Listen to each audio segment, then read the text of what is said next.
Yang pertama dilakukan untuk perbaikan mutu adalah mengembangkan infrastruktur, mengidentifikasi bagian-bagian yang membutuhkan perbaikan, dan juga membentuk tim proyek untuk melakukan perbaikan.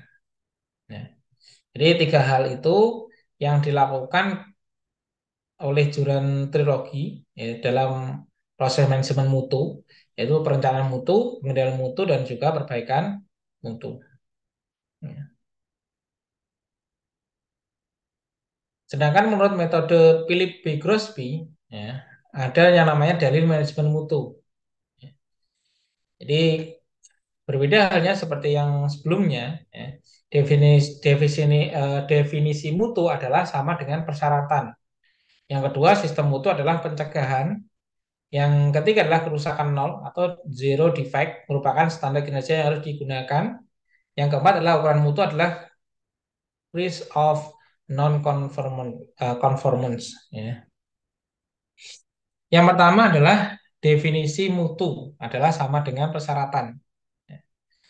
Jadi eh, ini merupakan kesesuaian produk atau layanan dengan persyaratan yang telah ditetapkan. Ya. Dalam hal ini, kesesuaian mutu terjadi ketika produk atau layanan memenuhi semua persyaratan yang telah ditentukan. Ya. Jadi produk dikatakan bermutu ketika sudah memenuhi semua persyaratan yang telah ditentukan. Yang kedua, sistem mutu adalah pencegahan. Jadi pencegahan ketidaksesuaian mutu adalah lebih baik daripada melakukan inspeksi atau perbaikan setelah terjadinya ketidaksesuaian. Dalam metode Crosby, sistem mutu dirancang untuk mencegah terjadinya kesalahan atau ketidaksesuaian sejak awal. Ya. Jadi metode ini dirancang agar memang ada kalau ketika ada kemungkinan-kemungkinan ketidaksesuaian maka harus segera diperbaiki. Ya. Yang ketiga adalah kerusakan nol atau zero defect. Ya. Jadi yang berarti bahwasanya mencapai tingkat nol ketidaksesuaian mutu. Hal ini berarti bahwa organisasi harus berkomitmen untuk mencapai mutu yang sempurna dan menghilangkan kesalahan atau cacat.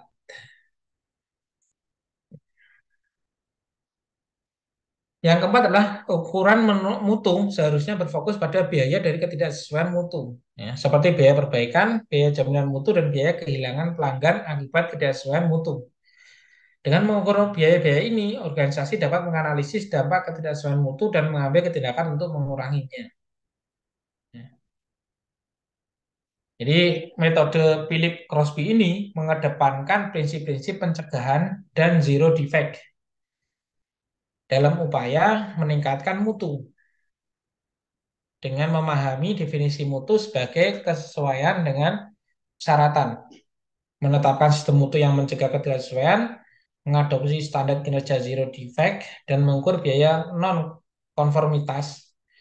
Organisasi dapat mencapai perbaikan mutu yang signifikan. Ya. Jadi menurut Philip B. Crosby, ya, ini merupakan semacam apa ya pelaksanaan atau perencanaan itu diutamakan. Jadi perencanaan itu di awal sehingga apa? Sehingga meminimalisir resiko ataupun kesalahan di awal. Jadi eh, sistemnya adalah seperti ini metodenya. Jadi ketika kita ingin membuat suatu produk, ya, kita lihat, kita identifikasi kesalahan-kesalahan yang mungkin terjadi ketika proses produksi. Ya. Lalu kita perbaiki agar tidak terjadi hal yang tidak diinginkan. Ya. Intinya adalah seperti itu.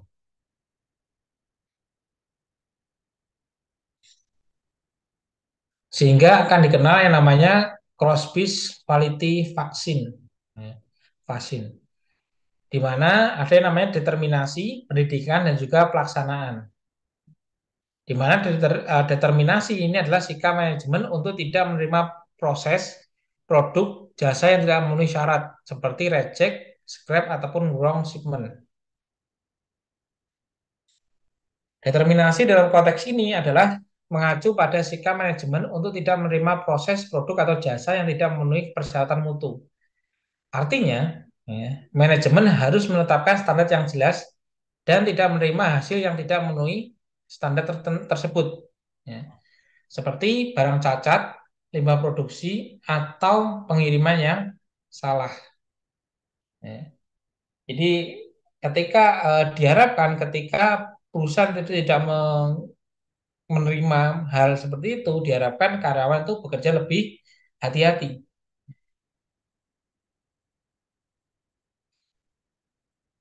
Langkah selanjutnya adalah memberikan pendidikan kepada karyawan tentang pentingnya mutu, ya, persyaratan mutu dan bagaimana mencegah terjadinya ketidaksesuaian. Rosby percaya bahwasanya pendidikan yang baik dapat membantu meningkatkan pemahaman dan kesadaran karyawan terhadap pentingnya mutu dan bagaimana mereka dapat berkontribusi dalam mencapai mutu yang tinggi. Ya. Jadi ini adalah salah satu hal, ya, yang memang dilakukan, ya, dalam metode Crosby ini ketika eh, adanya tidak kesesuaian antara hasil yang dilakukan oleh karyawan dan target dari perusahaan, maka perlu adanya pendidikan dan pelatihan. Ya, sehingga apa? Sehingga meminimalisir atau mengurangi jarak antara hasil saat ini dengan target yang ingin dicapai. Yang ketiga adalah pelaksanaan. Nah, setelah pendidikan diberikan, langkah terakhir adalah melaksanakan apa yang telah dipelajari dalam praktek sehari-hari. Ya. Ini mencakup penerapan praktek-praktek pencegahan ketidaksesuaian, penggunaan alat-alat dan teknik mutu, serta adopsi kebiasaan kerja yang mengutamakan mutu. Ya. Pelaksanaan ini melibatkan seluruh organisasi, dari manajemen hingga karyawan tingkat operasional. Ya. Jadi diharapkan ketika pelaksanaan, ya, ketika sudah dilakukan proses pendidikan, ya, maka ketika melaksanakan itu lebih berhati-hati karena Crosby meyakini bahwasanya ketika karyawan itu diberikan pendidikan dan pelatihan itu mereka kemampuannya itu akan berkembang lebih baik.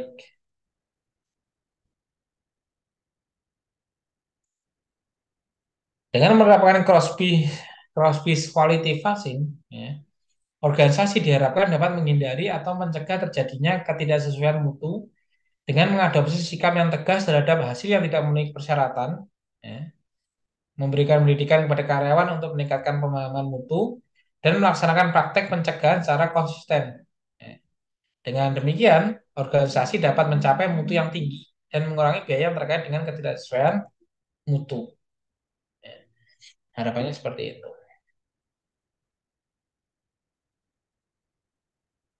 Ya. Maka juga diperlukan yang namanya penyiapan vaksinasi. Ya. Nah, cara apa? Dengan lima hal ini, integritas, sistem, komunikasi, operasi, dan juga kebijaksanaan. Yang pertama adalah tentang integritas. Ya. Integritas mengacu pada kejujuran dan keutuhan dalam penyiapan vaksinasi. Ya. Hal ini melibatkan memastikan bahwa semua proses yang terlibat dalam penyiapan vaksinasi dilakukan dengan standar etika yang tinggi dan tanpa adanya manipulasi atau penyimpangan yang merugikan. Ya. Yang kedua adalah sistem. Sistem yang baik dan terorganisir sangat penting dalam penyiapan vaksinasi. Ini termasuk pengaturan infrastruktur yang memadai, ya, termasuk tempat penyimpanan vaksin yang tepat, fasilitas pemberian vaksin, dan sistem pencatatan yang akurat untuk memantau dan melacak vaksin yang diberikan. Yang ketiga adalah komunikasi. Komunikasi yang efektif antara pihak yang terlibat dalam penyiapan vaksinasi sangat penting. Ya. Informasi yang jelas dan tepat waktu harus disampaikan pada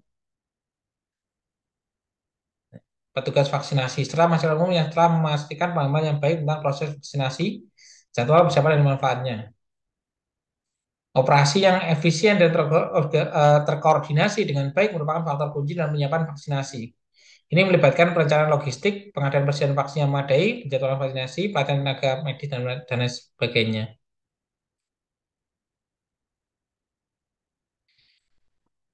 Kebijaksanaan dalam penyiapan vaksin mencakup kebijaksanaan dan pedoman yang telah ditetapkan oleh otoritas. Nah,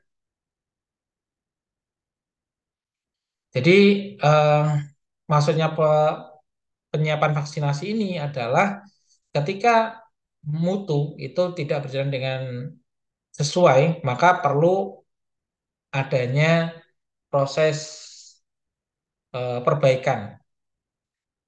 Maka diperlukan yang namanya vaksinasi ini. Ya.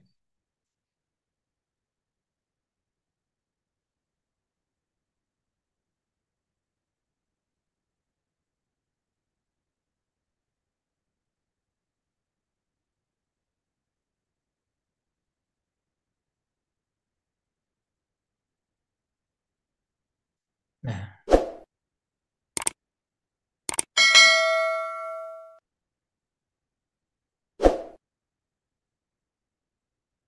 jadi dalam proses TKM ini, ya, hari ini kita membahas tentang The Juran Trilogy tadi, dan juga metode Philip B. Crosby. Ya, B. Crosby. Di dalam Juran Trilogy, ya, kita telah mempelajari tentang perencanaan mutu, ya, di mana kita harus merencanakan mutu dulu. Ya. Jadi di saat kita ingin mengendalikan mutu, menjaga mutu, maka kita harus tahu, kita harus menentukan dulu siapa pelanggan kita. Ya. Pernah saya sampaikan bahwasanya ketika kita memberikan pelayanan, target marketnya adalah semua orang, maka kita tidak bisa melayani semuanya. Ya, maka diperlukan target market yang jelas. Ya, siapa orang yang dilayani. Berbeda halnya ketika kita melayani konsumen, ya, dari kelas menengah ke bawah dengan kelas menengah ke atas. Itu pun perlakuannya berbeda. Standar mutunya pun juga akan berbeda. Ya.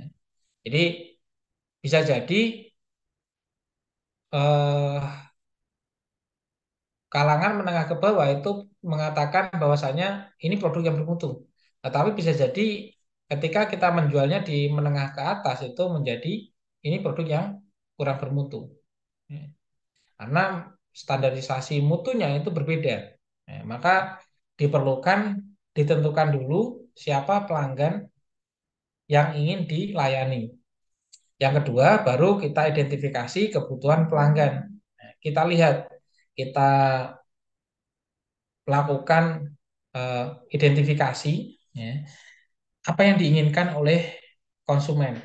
Ya, standar mutu yang seperti apa, harapan dari produk tersebut seperti apa. Ya. Karena bisa jadi satu produk yang sama itu positioningnya berbeda, harapannya pun juga akan berbeda. Ya. Sama hanya contohnya ketika kita membeli fried chicken, ya, di KFC dengan di pinggir jalan, harapannya kan juga akan berbeda karena kualitasnya pun juga berbeda, harganya juga berbeda. Ya. Jadi standarnya pun juga akan berbeda ketika produk di pinggir jalan itu dikatakan bermutu, ya, ketika dia murah dan rasanya tidak terlalu buruk. Maksudnya adalah ya standar lah, enaknya standar. Tetapi berbeda hanya ketika kita bicara tentang KFC. KFC kan juga harganya lumayan. Nah, standarnya itu juga akan lebih tinggi. Nah, yang berikutnya, yang ketiga adalah mengembangkan produk. Nah, jadi ketika kita sudah menentukan siapa pelanggan kita, kebutuhannya seperti apa, maka kita kembangkan produk yang sesuai dengan harapan mereka. Nah, oh ternyata pelanggan yang menjadi target market kita menginginkan produk yang murah. Nah, maka kita ciptakan produk yang murah. Oh, ternyata segmen market kita itu menginginkan produk yang bernilai atau yang bermanfaat, maka kita ciptakan produk yang bermanfaat. Setelah kita ciptakan produk yang sesuai dengan harapan dari pelanggan, maka kita juga harus mengembangkan sistem dan prosesnya. Ya. Kenapa demikian? Karena ketika kita punya produk itu tentunya kan juga ada pesaingnya. Nah, maka kita harus memperbaiki produk tersebut terus-menerus. Ya. Dan tentunya eh, perkembangan konsumen dengan perkembangan produk itu harus sejalan. Ya. Yang terakhir adalah menyebarkan rencana kepada level operasional. Ya. Jadi setelah kita tentukan, kita kembangkan produknya, ya, maka kita sebarkan rencananya kepada bagian operasionalnya, baik bagian produksi, bagian marketing maupun bagian pengiriman.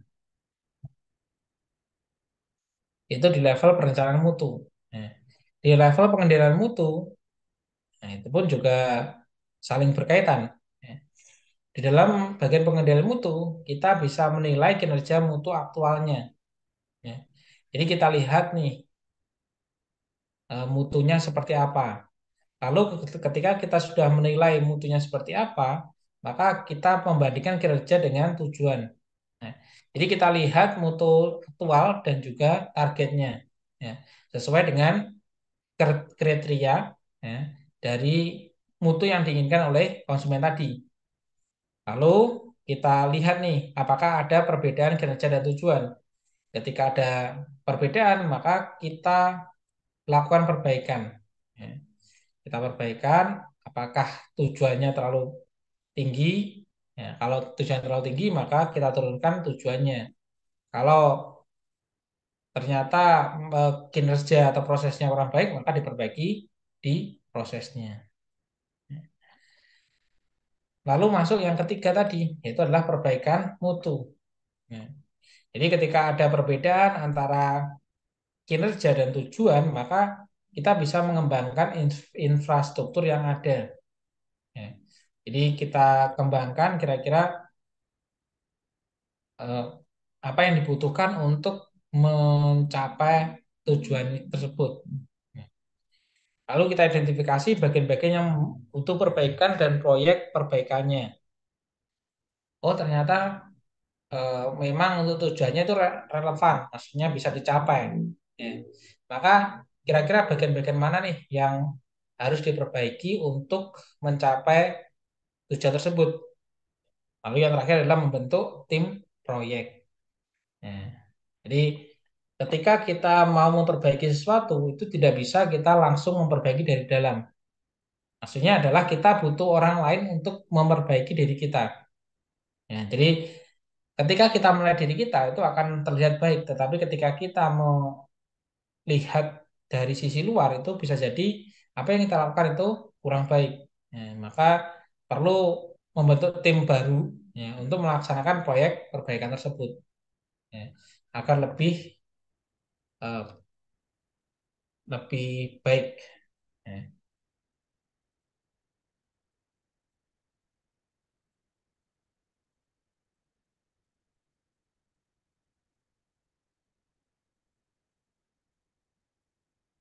Berbeda halnya untuk di awal tadi, ya, di metode Philip B. Goresby itu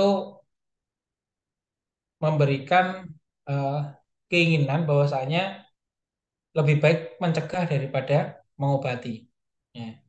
Lebih baik kita antisipasi, ya. Kita antisipasi hal yang belum terjadi daripada hal yang terjadi diperbaiki. Ya, seperti itu. Oke, Mbak Novi. Jadi eh, di dalam metode Philip B.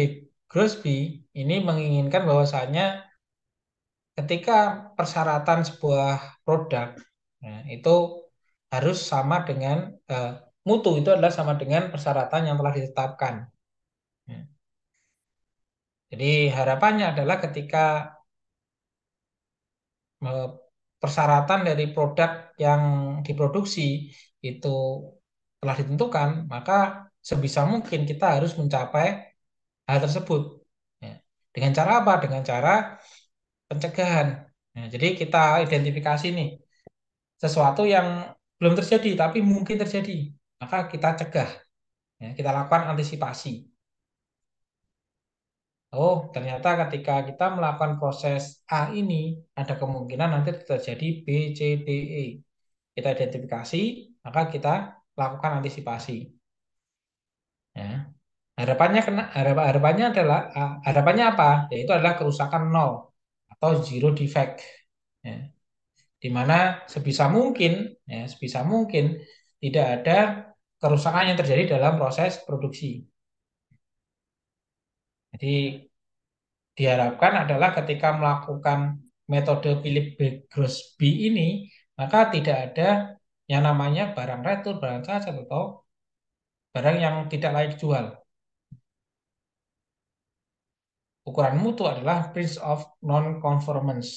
Jadi tidak ada yang namanya eh, biaya perbaikan, biaya jaminan mutu, dan biaya kehilangan pelanggan akibat ketidaksesuaian mutu.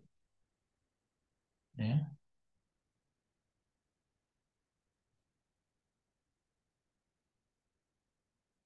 Maka akan muncul yang namanya Crosby Quality Vaccine, di mana manajemen tidak menerima proses produk jasa yang tidak memenuhi persyaratan seperti reject, scrap, wrong shipment. Ya, jadi perusahaan itu tidak menginginkan yang namanya produknya reject, ya, scrap ataupun wrong shipment. Ya. Tidak menerima barang cacat, limbah produksi atau pengiriman yang salah. Ya. Maka dilakukan yang namanya pendidikan. Ya, jadi Philip Bixby ini meyakini bahwasanya yang namanya manusia itu pasti akan bisa melakukan sesuai dengan standar yang diinginkan. Nah, ketika saat ini belum sama, maka perlu dilakukan pendidikan. Ya. Pendidikan dilakukan pendidikan antara kenyataan dengan kemampuan saat ini itu jalannya seperti apa. Untuk mencapai tujuan yang diharapkan, maka perlu diadakan yang namanya pendidikan. Ya. Setelah diadakan pendidikan, maka lanjut di pelaksanaan. Ya. Sebisa mungkin sesuatu yang sudah dilakukan di pendidikan itu pelaksanaannya sesuai dengan yang diharapkan oleh perusahaan.